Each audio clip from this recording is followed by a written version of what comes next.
They called for aid, and the Deathworlders of Earth struck. Its skies, once full of calm clouds and gentle light, now burned with fire from alien weapons.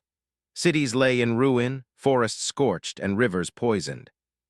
The people of Calatra, a peaceful and creative species, had fought bravely, but against the Xylar, courage alone was not enough. In the capital city of Virales, a small group of leaders huddled in a secure bunker beneath the crumbling palace. Among them was High Chancellor Lyra, her pale blue eyes reflecting the holographic map hovering above the table. Each red dot on the map represented an Xylar ship. They were closing in fast. "We cannot hold them much longer," Lyra said, her voice steady but carrying the weight of fear. "Our weapons are failing, our shields are down, we have no choice." "What do you propose?"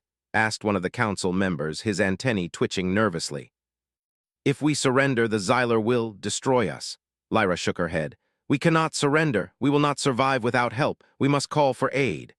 A technician stepped forward, hands trembling as he adjusted the ancient transmitter. "We can send a signal beyond this sector, beyond the Hyrian cluster. But the only chance is Earth. It is far dangerous, but Earth has legends." Lyra nodded. "Send it. We have no other option." And so, with trembling fingers, the message went out. A call for aid, sent across hundreds of light years, asking for anyone, anything, to come before Calatra was wiped from the stars. On Earth, in the city of New Chicago, Commander Jason Kane stared at the blinking console before him. The United Earth Defense Council had just intercepted an unusual transmission. Its format was unlike any known alien communication, filled with symbols and tones that seemed alive. Jason leaned forward. "What is this?" he asked his deputy, Lieutenant Maytan. "It's a call for help," May replied, scanning the data. "We've never seen anything like it. The source is far beyond known human-explored space, and yet the distress is clear. Someone is asking for us." Jason frowned. "Why us? Why would an alien species call for Earth? Most consider us primitive." May shrugged. "Maybe they don't, or maybe they've heard the stories. The legends, Earth has always been called a death world. Life survives here where others would die. Maybe they think we can help." Jason's eyes narrowed. He had heard the rumors himself. Other galactic powers often spoke of humanity in hushed tones. Humans were dangerous, unpredictable, and impossible to conquer. Survival was in their blood. The harshest conditions on their planet, the frozen poles, scorching deserts, and deadly storms, had forged a species that thrived where others faltered. Perhaps now that reputation would be tested. "Alert the Council," Jason said. "Prepare a reconnaissance fleet and send a message back. We'll assess their situation, and if it's real, we'll respond." Meanwhile, across the stars, the Xylar fleet moved with terrifying precision. Their warships gleamed with metallic black armor, bristling with weapons that could level cities in seconds. They had conquered countless worlds, and each victory made them more confident. To them, Calatra was just another target, a soft, defenseless planet waiting to be crushed. On the bridge of the flagship, Admiral Zyrak observed the distant blue-green dot that was Calatra. His multiple eyes scanned the surface, taking in the destruction. "They have nowhere to run," he hissed. "Send in the shock squads. We will finish them today." One of his lieutenants spoke cautiously. "Admiral, sensors are picking up unusual energy signatures, something approaching." Zyrak turned, his eyes narrowing. "Approaching from where?" "Far, very far, beyond normal detection, unknown origin, but it is moving toward us." Zyrak's mandibles clicked in irritation. "What is this? Another species foolish enough to interfere? Prepare weapons. We will destroy any threat." Back on Earth, humans were preparing in ways no one outside their planet could fully understand. The United Earth Defense Council mobilized quickly, but quietly. Unlike other galactic powers, humans did not rely solely on technology. They relied on their ability to adapt. Ships were reinforced not with the heaviest armor but with flexibility, allowing rapid repairs and modifications. Soldiers trained not just in strategy but in improvisation, learning to turn almost anything into a weapon. Jason Kane walked the hangar observing the teams. Pilots checked their ships, engineers made last-minute adjustments, and medics prepared for unknown alien environments. Every human knew the risk. If this was a trap, if the aliens were stronger than anyone expected, survival would depend on intelligence, courage, and instinct. "Commander," one of the engineers said, wiping grease from his hands, We've integrated the adaptive shielding system. It's untested in combat, but it could help us survive against energy weapons far stronger than anything we've seen. Jason nodded. Do it. We have to be ready for anything. Remember, humans survive because we are unpredictable. Use that. Across the void, the Xylar fleet continued its relentless advance. Calatra's remaining defenses fired in desperation, but their weapons were no match. Massive beams of energy tore through cities, forests, and oceans alike. Civilians fled to underground bunkers, while soldiers fought with courage born of desperation. In one of the bunkers, Lyra watched the chaos unfold. Her species was not designed for long sieges, for endurance beyond the first strike. Yet she held hope. Somehow, somewhere, someone would answer their call. She clutched the communication device, praying. And then the sensors of her city's early warning system began to detect something. A fleet unlike any Calatran craft. Ships moving fast, not sleek like the Xylar, but powerful, heavily reinforced, and alive with human ingenuity. "They've come," a soldier whispered in awe. Lyra's heart lifted. She had seen the legends in old galactic transmissions, the Deathworlders of Earth, stories of humans surviving impossible conditions, facing threats no one else could endure. But these were myths, tales told to inspire or terrify. Now before her eyes, myths were taking shape. The humans did not approach Calatra with fanfare. Their ships moved deliberately, scanning for threats, using unpredictable patterns that confused the Xylar sensors. Their tactics were strange, erratic in ways alien minds could not comprehend. One ship dropped decoys that simulated massive fleets. Another created temporary energy fields that drew Xylar weapons fire, leaving the real humans untouched. Jason Kane's voice came over the comms. "This is Commander Kane. We are here to assist. Hold your position. Do not engage unless necessary. We will assess and act to neutralize the threat." Lyra's eyes widened. The sound of a human voice, clear, confident, commanding, reached her bunker. It carried something she had never heard before in the galaxy, the calm assurance of a species that thrived in chaos. On the Xylar flagship, Admiral Zyrak scowled as he watched human ships maneuver effortlessly. "What is this?" he growled. "Why do they move like this?" "They are unafraid. Prepare for full engagement. Destroy them." Back on Calatra, civilians emerged from shelters to watch the sky. Humans descended in small squads, landing near critical areas and taking control of Xylar weapons installations. They moved with precision, yet unpredictably. Where aliens expected retreat, humans advanced. Where they expected caution, humans struck boldly. Lyra observed, almost in disbelief, as humans dismantled alien defenses in ways that seemed reckless yet perfectly calculated. They repurposed alien energy cannons, created barriers from debris, and coordinated attacks that combined both brains and bravery. "They are incredible," a Calatran soldier murmured. "I thought no one could save us, but they are saving us." Jason Kane communicated across his fleet, instructing squads with tactical commands, yet leaving room for improvisation. "Use the terrain, use their arrogance against them. Humans survive because we think beyond their rules." And as night fell on Calatra, the first human squads advanced into the cities under fire. Explosions lit the sky, but the humans pressed forward, fearless, adapting to each obstacle, each threat, each trap. Their reputation as the Deathworlders of Earth was not legend anymore, it was real. Far across the void, Admiral Zyrak realized the humans were different. They did not fear, they did not flee, they did not follow predictable patterns. They adapted, they survived. And the Xylar, despite their overwhelming technology and experience, were struggling to counter them. Zyrak's mandibles clicked with frustration. "This is impossible," he said. "No species should move like this. No species should resist like this. Send in everything. Do not let a single human survive." But deep down, he feared what he did not understand. Humans were unpredictable. They thrived where others perished. And now the fate of Calatra, and perhaps the galaxy, rested in their hands. The first light of Calatra's twin suns barely broke the horizon when the humans began their maneuvers. From orbit, their ships swarmed like living shadows, small, fast, and unpredictable.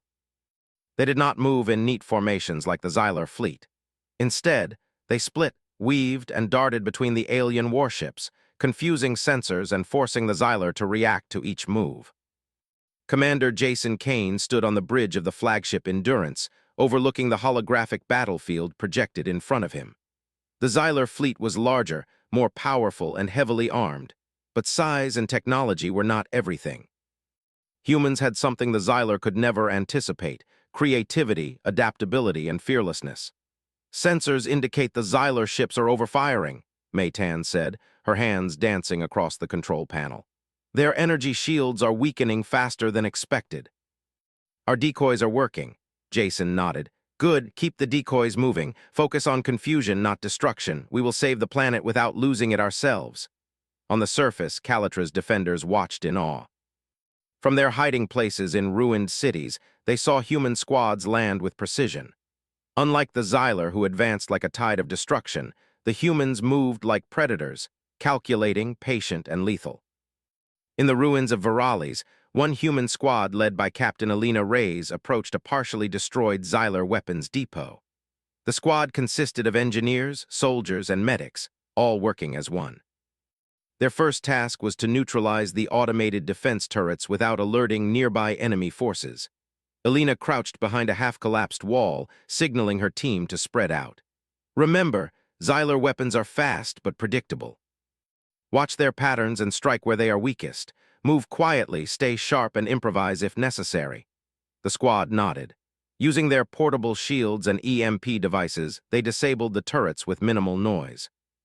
One engineer, Ravi, adapted a captured Xylar energy cell into a portable power source, allowing them to reactivate a nearby communication relay to send updates to the fleet. "Humans are incredible," whispered a Calatran observer, hiding behind debris. "I thought no one could challenge the Xylar, and yet they move as if they are part of the wind itself." Above, the Xylar fleet struggled to respond. Admiral Zyrak growled in frustration as his ships fired upon human vessels, only to find that many had vanished or changed direction unpredictably. "What is this madness?" he demanded. "They move like they are everywhere at once." One of his lieutenants replied, "Admiral, their tactics do not match any known species. They are improvising, adapting. Even our most experienced commanders cannot anticipate them." Zyrak's mandibles clicked angrily. "Then destroy them, leave nothing standing." "No world, no life, no human." Meanwhile, on Calatra, the humans continued their ground operations. Captain Alina's squad moved through narrow streets, avoiding Xylar patrols and dismantling weapons installations one by one. Every step was calculated, every action adaptive. They turned ruined buildings into defensive positions, created traps from debris, and used the natural landscape to their advantage. A squad member, Lieutenant Samir, pointed to a partially destroyed bridge. "We can use the bridge supports to drop debris onto the patrols below." "They won't expect it," Alina nodded. "Do it. Remember, humans survive because we think beyond the obvious. Use the environment, make it part of our strategy." As debris crashed onto Xylar units below, their sensors went haywire. Alien soldiers scrambled, unsure where the attack came from. Human squads exploited this confusion, striking with speed and precision. In orbit, Commander Kane monitored the human ground forces while directing the fleet. "We need to keep the pressure on the Xylar. Their overconfidence is their weakness. They think we are limited by technology. But humans, we use intelligence, intuition, and courage. That's our weapon." Maytan nodded. "Sensors show multiple Xylar ships are disengaging from Calatra's surface. They are trying to regroup after repeated losses. It's working." Jason smiled. "Good, keep pushing, but don't underestimate them. They are still dangerous. We need to prepare for their next move." On the Xylar flagship, Zyrak's frustration grew. Human ships were not only avoiding destruction, but actively dismantling Xylar operations on the planet. Each loss of an alien vessel sent ripples of panic through the fleet. "Admiral," one lieutenant reported, "the humans are unpredictable. Their attacks do not follow any pattern we recognize. Their movements, they survive where others would die." Zyrak's eyes narrowed. "Deathworlders," he hissed. The term was whispered across the galaxy by those who feared humans. It meant a species hardened by impossible environments, resilient, resourceful, and utterly relentless. He had dismissed the legends as exaggeration, until now. On Calatra, the humans achieved another milestone. A captured Xylar energy relay had been modified to amplify communications between human squads. The Calatran defenders, inspired by human courage, began joining in small ways, creating barricades, guiding squads through safer routes, and providing intelligence on enemy movements. Lyra, the High Chancellor, watched the battle unfold from a safe observation point. Her heart swelled with hope. She had never seen a species move with such precision and bravery. The humans were not only saving her planet, they were redefining what was possible. "They are extraordinary," she whispered to her aide. "Not just soldiers, but survivors. They see what we cannot, act when we hesitate, and survive where we would perish." Human ingenuity extended beyond strategy. Engineers like Ravi and his team repurposed alien weapon systems. One Xylar plasma turret was converted to create a temporary energy shield, protecting civilians and troops. Another was rigged to create a series of controlled explosions, using the battlefield itself as a weapon. Captain Alina's squad encountered a patrol that outnumbered them. Instead of fighting head-on, they used the environment to their advantage. Collapsing buildings blocked the aliens' path, smoke from improvised chemical reactions obscured vision, and small explosives created confusion. By the time the patrol regrouped, the humans had vanished, leaving the aliens disoriented. In orbit, human pilots used the asteroid belt near Calatra as cover. The Xylar fleet, unfamiliar with the region, struggled to navigate while maintaining formation. Humans darted in and out of the field, striking at weak points and retreating before alien weapons could lock on. Jason Kane observed the operation with satisfaction. "Every world has its challenges," he said, "but humans have a way of turning danger into advantage. Asteroids, debris, radiation, we survive, adapt, and strike. That is why we are here." The Xylar admiral realized that brute force alone would not win this battle. His ships were losing coordination, suffering damage, and morale was dropping. The humans had not only disrupted his fleet, they had forced him to rethink everything he knew about warfare. Zyrak growled, "They are not just clever, they are relentless. We must find their weakness, or we will lose not just this battle, but the entire campaign." As night fell on Calatra, the first human squads achieved full control of several key areas. The Xylar, stunned by the humans' effectiveness, retreated to regroup. The humans had not yet defeated the enemy, but they had shifted the balance of power. Lyra walked among the defenders, seeing hope for the first time in weeks. Civilians emerged cautiously from hiding, inspired by human courage. Children watched from a distance, eyes wide with wonder, as humans dismantled alien weapons with skill and bravery. "They are more than warriors," Lyra said softly. "They are legends in the making."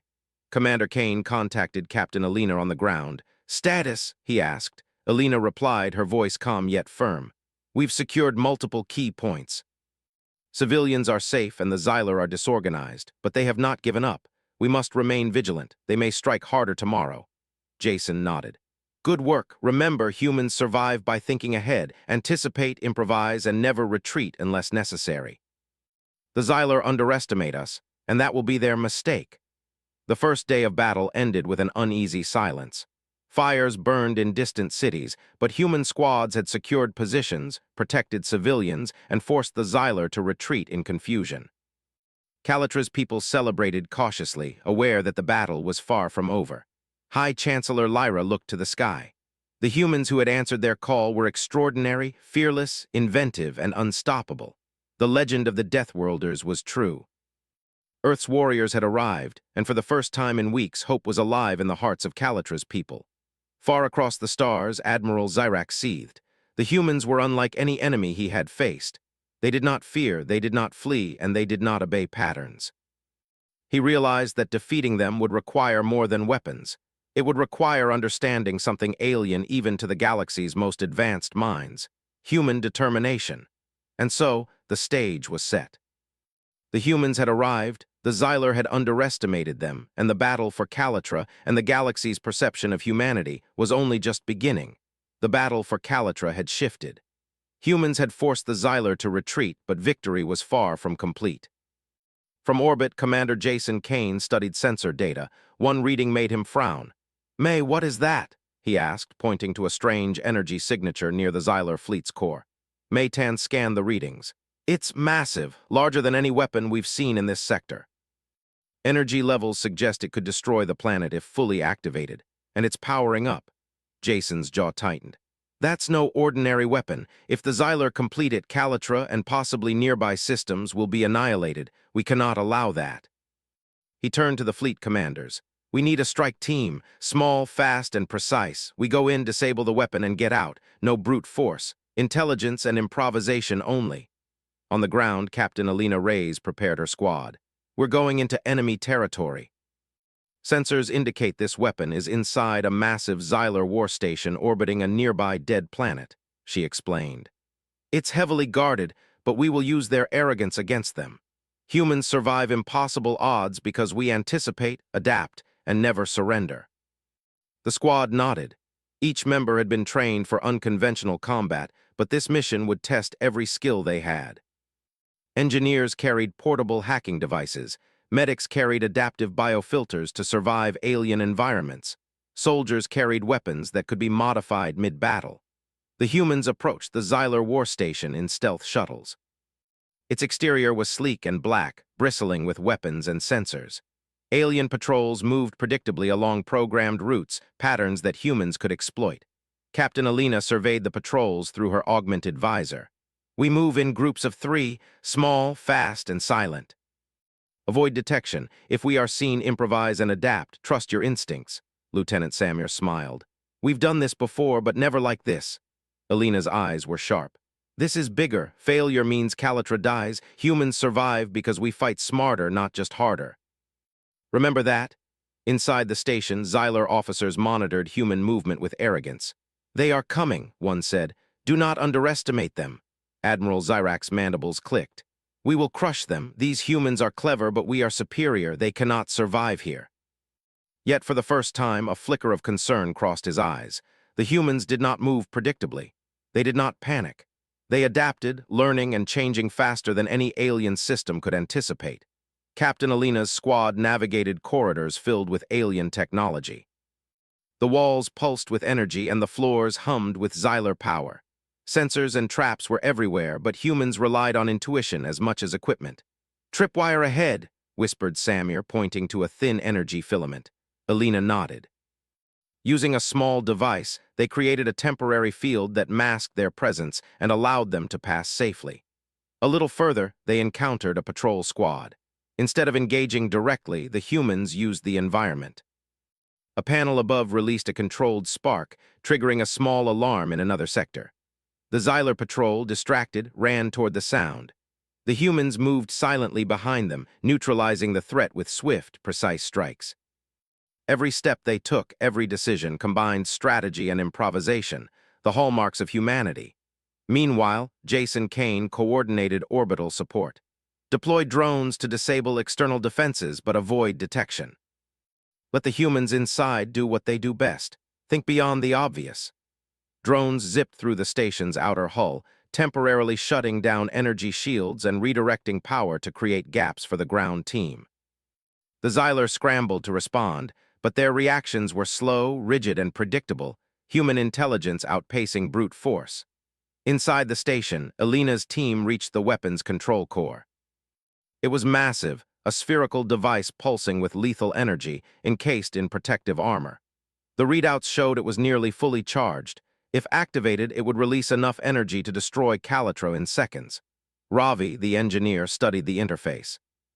It's designed to be foolproof, but if we can reroute the main conduits, we can disable the energy flow. Alina nodded. Do it. Samir, cover him, watch all entrances. Humans survive because we act as one, covering each other's weaknesses. As Ravi worked, the Xylar detected the intrusion. Sirens blared and automated defenses activated. Energy beams sliced through the corridors, but humans moved faster, weaving through the dangers, improvising with each step. A loose panel became a shield. A coolant pipe sprayed steam to obscure their presence. Back on orbit, the Xylar fleet attempted to respond. They are inside, Zyrak bellowed. Send in shock troops. Do not allow them to touch the weapon. Human drones intercepted the first wave, creating confusion and slowing the advance. In the corridors below, Alina's squad pressed on. The tension was immense, but humans thrived under pressure. Where aliens expected hesitation, humans acted decisively. Almost there, Ravi said. I've bypassed the first layer of security.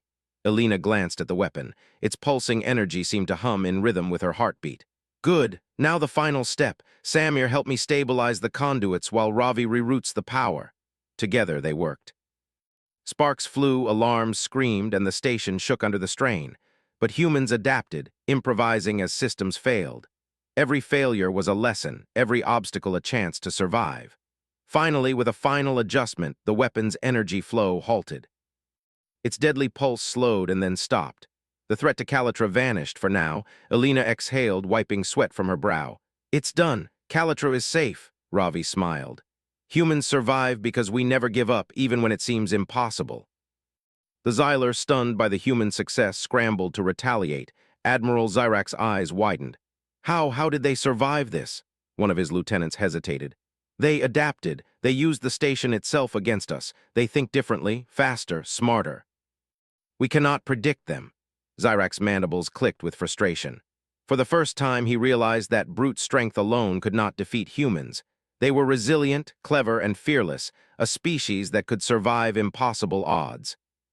On Calitra, High Chancellor Lyra watched as humans secured the station's exit points and evacuated civilians who had been trapped inside. Her species had never seen such courage, such ingenuity. Humans were not just soldiers, they were survival experts, problem solvers, and fearless defenders. "They are extraordinary," Lyra whispered to herself. "I thought my people were clever, but these humans, they are beyond anything I imagined." As the humans returned to orbit, Jason Kane contacted Elena's squad. "Report," Elena replied, her voice calm but triumphant. "Weapon disabled. Xyler forces are disorganized. Calitra is safe for now, but they will regroup. Humans survive because we adapt, anticipate, and fight together. We are not done yet." Jason nodded. "Good work. Prepare for extraction. Remember, humans never rely on luck alone. Every step is planned, every move calculated but flexible. That is why we survive." Admiral Zyrak, furious and humiliated, ordered a retreat. The humans had not only stopped the weapon but demonstrated a level of skill and courage that no Xyler officer had expected. For the first time, he feared humans, not just for Calitra, but for the galaxy itself. "They are Deathworlders," he muttered. "A species that should have died long ago, and yet they live, they fight, they adapt. We have underestimated them, and it may cost us everything." On the human fleet, celebrations were quiet but heartfelt. They had saved millions of lives, prevented a planetary disaster, and proven once again why humanity was feared and respected across the galaxy. They did not boast. Humans survived not through pride, but through intelligence, courage, and relentless adaptation. Captain Elena looked out at the stars, thinking of the battles to come. "This is only the beginning," she said. "Xyler will return, and when they do, we will be ready. Humans survive because we never stop learning, never stop adapting, and never stop fighting." High above Calitra, the first humans to step onto its surface looked at the planet with new respect. They had come to help, but they had also learned that survival was not just about strength. It was about ingenuity, teamwork, and the unbreakable human spirit. And so, the legend of the Deathworlders grew. The galaxy was beginning to understand that humans were not just survivors. They were a force unlike any other. The Xyler fleet had retreated into orbit, licking their wounds and reassessing the unexpected human resistance. Admiral Zyrak's pride had been shattered. Humans had disabled their ultimate weapon, and the panic that spread across his officers' faces was a first in his long career. "This cannot continue," he hissed. "They are unpredictable. They survive where we expect failure. We will crush them, we must." Yet deep inside, a shadow of fear lingered. Humans were not like any other species in the galaxy. They thrived in impossible conditions, survived where others would perish, and now they had demonstrated a level of tactical genius that rivaled the greatest Xyler commanders. Commander Jason Kane gathered his fleet. "We've disrupted the Xyler weapon, but this war is not over," he said. "They will regroup, they will retaliate, and they will underestimate us at every turn. That is our advantage. Humans survive because we turn their arrogance into weakness. Today, we strike back."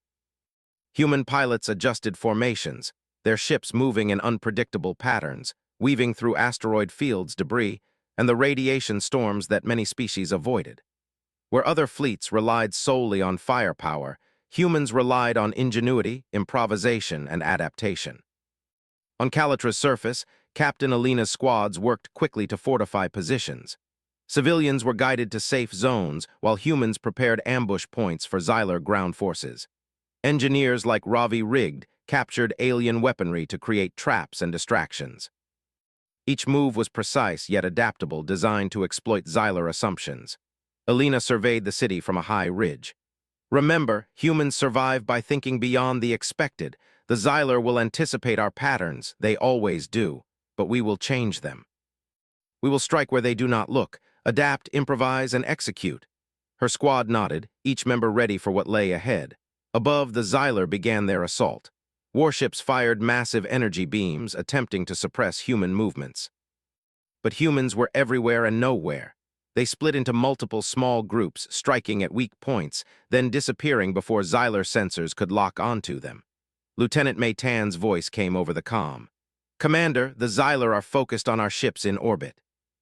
We have openings on the planet's surface for coordinated strikes. We can hit them from multiple directions." Jason Kane's eyes narrowed. "Perfect. We will use their focus against them. Divide, confuse, and conquer. Humans survive because we control the chaos around us." In the ruins of Virales, human squads initiated coordinated strikes. Captain Alina's team led one group, infiltrating Xyler command centers and disabling communication relays. Another squad, led by Lieutenant Samir, laid traps and repurposed alien energy fields to create barriers and distractions. The Xyler, expecting conventional attacks, found themselves unable to predict human movements. Soldiers fell into controlled ambushes, while alien drones were tricked into attacking empty corridors. The humans turned every obstacle into an advantage, using the environment, their knowledge, and quick thinking. A Calitran soldier observed in amazement. "They are not just fighting, they are rewriting the rules. The Xyler cannot adapt fast enough." In orbit, Jason Kane executed a daring plan. "Deploy the drones to simulate a frontal assault," he instructed. "Meanwhile, we will strike from behind, hidden in the asteroid belt. Let them think they have the advantage. Humans survive because we mislead our enemies, exploiting their assumptions." Human drones fired harmless energy bursts, mimicking an aggressive attack. The Xyler focused on the apparent threat, drawing their ships toward the fake assault. Meanwhile, the real human fleet moved unseen, striking weak points in the alien formation.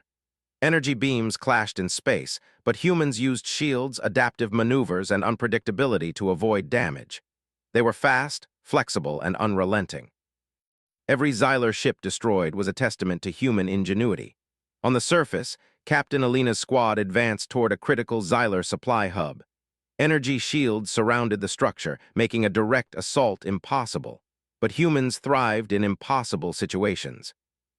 Ravi pointed to a network of maintenance tunnels. "If we reroute power from the auxiliary conduits, we can collapse the main shield for a few minutes, enough for us to enter." Alina nodded. "Do it. Humans survive because we adapt and improvise, use every tool, every opportunity. Make the impossible possible." The squad moved swiftly through the tunnels. Small explosives created diversions, while adaptive shields protected them from energy pulses. When they reached the hub, they reprogrammed the Xyler systems to turn defenses against the enemy forces. In minutes, the once impenetrable hub was under human control. Above, Admiral Zyrak's fleet began to falter. The Xyler had underestimated humans not once but repeatedly. Every move had been anticipated and countered. Every attack had been turned into an advantage for Earth's warriors. "This is impossible," Zyrak growled. "They are everywhere and nowhere at once. They do not fear. They adapt to every situation. We cannot predict them." One of his lieutenants suggested retreat. "Admiral, maybe we should pull back, reassess, and negotiate." Zyrak's eyes blazed with anger. "Negotiate? With humans? Never. We will fight until every last one is dead, but we must change our approach. They are not like the others." On Calatra, civilians emerged to witness human strategy in action. Children cheered, soldiers regained hope, and the planet's defenders found courage in human ingenuity. High Chancellor Lyra moved among them. "These humans, they are more than warriors. They think, adapt, and survive. They are the Deathworlders of legend, and they have given us hope." A young soldier whispered, "Can anyone stop them?" Lyra smiled faintly. "No, not easily. Humanity survives because it refuses to fail." Human squads continued to dismantle Xyler infrastructure across the planet. Engineers repurposed alien turrets to defend cities. Medics developed field treatments for alien toxins, and soldiers executed maneuvers that Xyler commanders could not predict. Captain Alina directed her team with calm precision.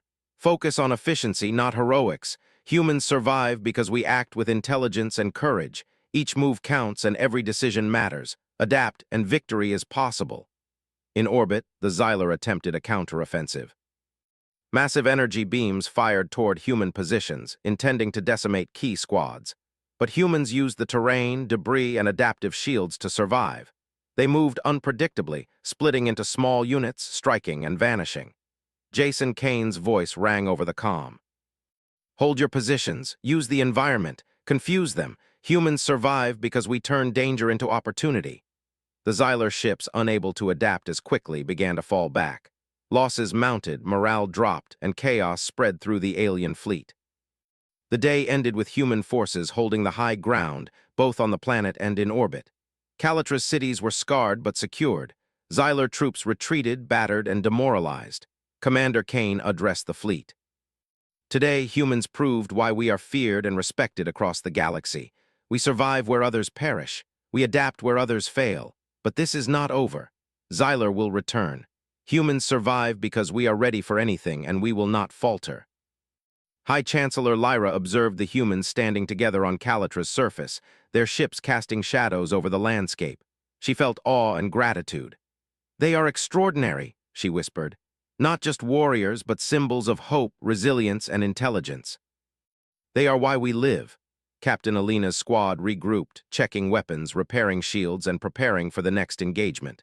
"Humans survive," Alina said, "because we never stop learning, never stop adapting, and never stop fighting. Xyler will regret underestimating us." In the depths of space, Admiral Zyrak realized the truth. Humans were different. They did not fear, they did not follow predictable patterns, and they thrived in impossible conditions. The Xyler had underestimated them at every turn. "They are the Deathworlders," he muttered. "A species that should not have survived the galaxy's challenges, and yet they endure, adapt, and fight. We cannot destroy them with brute force alone. They are unstoppable." As night fell on Calatra, the humans prepared for the next stage of battle. Their success had given hope to the planet and fear to the enemy. They had proven the legends true. Humans were not just survivors. They were warriors, thinkers, and masters of adaptation. The stage was set for the final confrontation. The Xyler would return with full force, but humans were ready. They thrived in impossible odds, adapted to every challenge, and fought with courage unmatched by any known species. Calatra was alive, thanks to humanity. And the legend of the Deathworlders was growing across the stars. The Xyler fleet had retreated to regroup, but Jason Kane knew they would not stay hidden for long. Their pride would not allow them to accept defeat.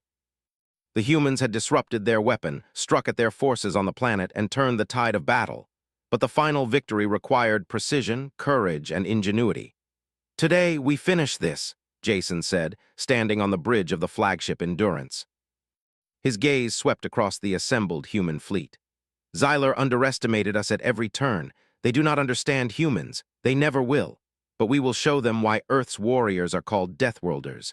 We survive where others fail, and we thrive where others perish." Today, Calatra is free. Captain Alina Reyes led her ground teams in final preparations. The Xyler, battered but not broken, had begun sending reinforcements from the fleet toward key positions on Calatra. Their soldiers were organized, efficient, and dangerous, but predictable. Alina surveyed the terrain. "Remember, humans survive because we adapt. We fight with intelligence, courage, and teamwork. The Xyler expect direct assault. We will give them something else." Lieutenant Samir grinned. "A surprise they won't see coming." Alina nodded. "Exactly.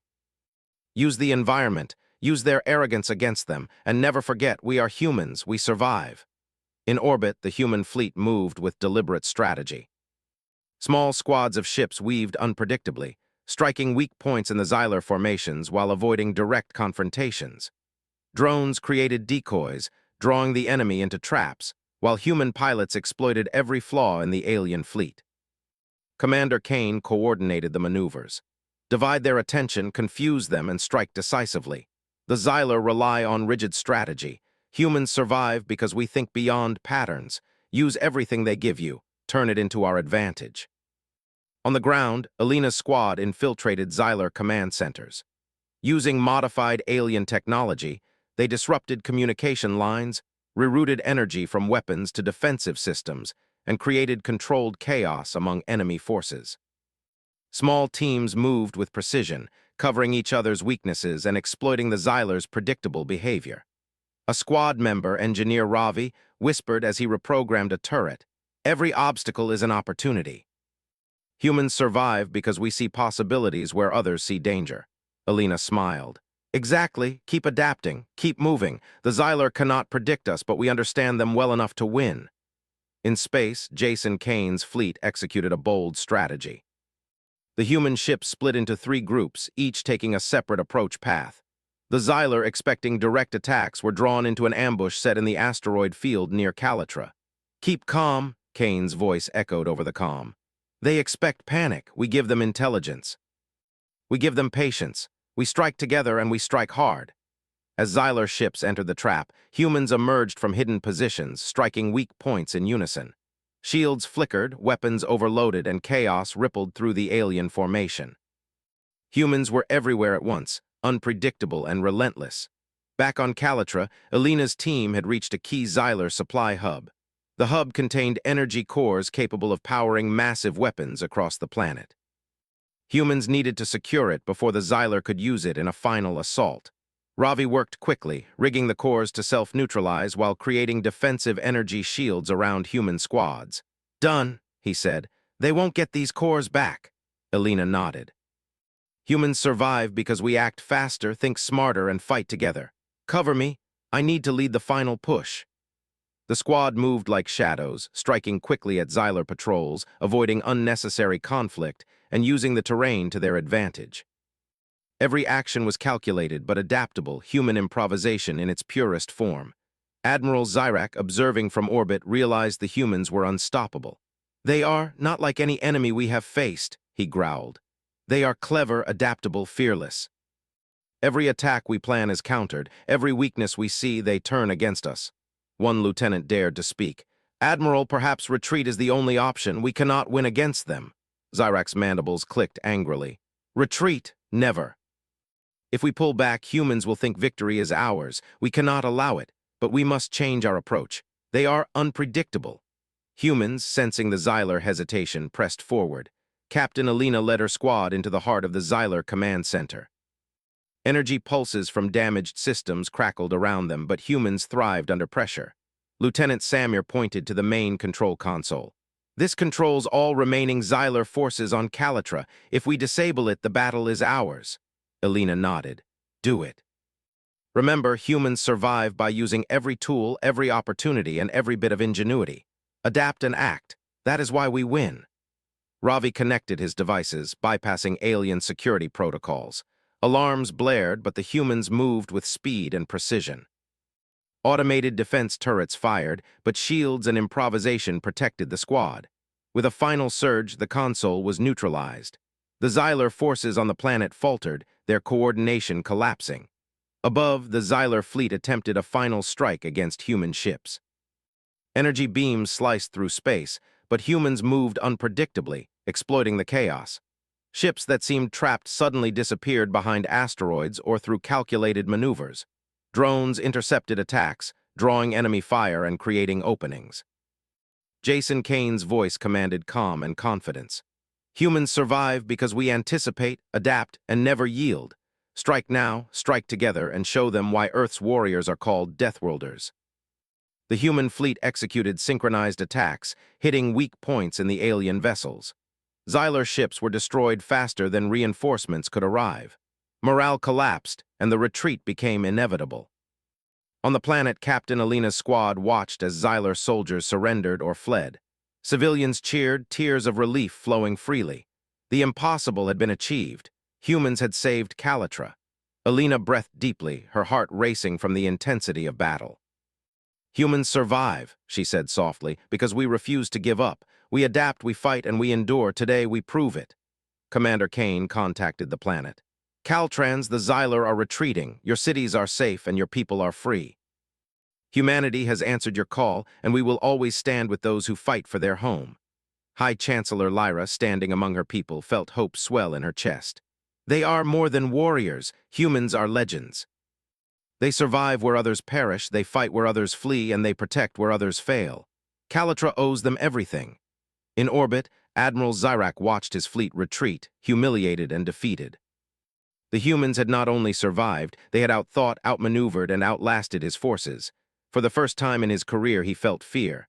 "They are unstoppable," he whispered. "Deathworlders of Earth, a species that survives the impossible. We underestimated them, and it has cost us dearly." On Calatra, humans began helping with reconstruction. Civilians were guided to safe areas, Xylar traps were dismantled, and vital systems restored. Captain Alina's squad moved through the cities, ensuring the population was safe and morale was high. Ravi adjusted energy systems, smiling. "Humans survive because we think ahead, act quickly, and protect each other. The Xylar never understood that." Alina nodded. "And now the galaxy will. Deathworlders are feared not because we are invincible, but because we never stop adapting, learning, and fighting." Commander Kane stood on the bridge of the Endurance, looking down at Calatra.